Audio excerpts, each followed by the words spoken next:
امنیتی مردم رو در نزد سرحد دولتی تامین نمودند. مقامات ولایت سوخت پس از یک روزی ملاقات با همتایان قرقیزستانیشان به روزنامه‌نگاران دایر به جزئیات آن معلومات دادند.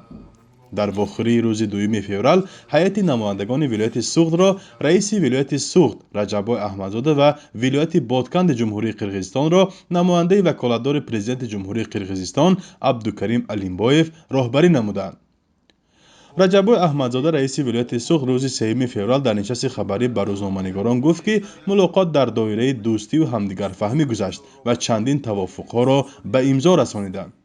غیر از سرحدگان دیگر یگان ساختار و سرحد دخالت نکند و آینده در نزد سرحد مشق‌های حربی گذرانده نشود و هر گونه تجهیزات‌های بی‌سرنشینی که امروز پرواز بکند پورا منع کرده شود که امروز مردم را خلال‌بار نکند.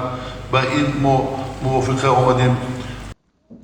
این توافق جانب‌ها در حالی است که ساکنان منطقه‌های نزد سرحدی بارها از مشق نظامی جانب همسایه و بلند شدن صدای تیر و توپ اظهار نگرانی می‌کنند. گفت و شنید جانب‌ها روز گذشته در جماعت خستیورز ناحیه باباجان غفوروی تاجیکستان دایر گردید.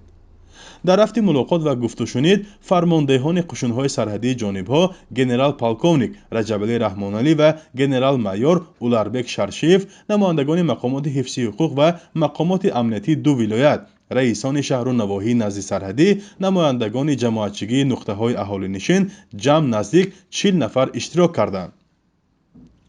احمدزاده همچنین افزود که اشتراکداران گفت و شنید جانبداری خویش را بابت با راه گفت و شنید و مصالحه حل نمودن مسئله‌های معین نمودن خط سرحدی بین ولایت سوخت جمهوری تاجیکستان و ولایت بادکند جمهوری قرقیزستان اظهار داشتند. به گفته طرف‌ها تا حال زیاده از 600 کیلومتر یا 70% خط سرحد بین تاجیکستان و قرقیزستان معلوم شده است. تاجیکستان و قرقیزستان تقریباً 1000 کیلومتر خط مرز دارند و نامعینی بخش از سرحد و دعواهای دو طرف بر سر زمین و آب و چراگاه هر چند وقت در روستاهای نزد مرزی باعث به درگیری می شود. بر اثر مناقشات تاکنون از دو جانب ده‌ها کس کشته و صدها نفر زخمی و بیخانه و در شدند. گروه‌های حکومتی جاینگاری تاجیکستان و قرقیزستان دفعه آخر در نیمه ماه انور در شهر دوشنبه واخوردند. دیپلمات‌های قرقیزستان با نشر اظهارات گفتند کار کمیسیون با سرعت بلند پیش می‌رود.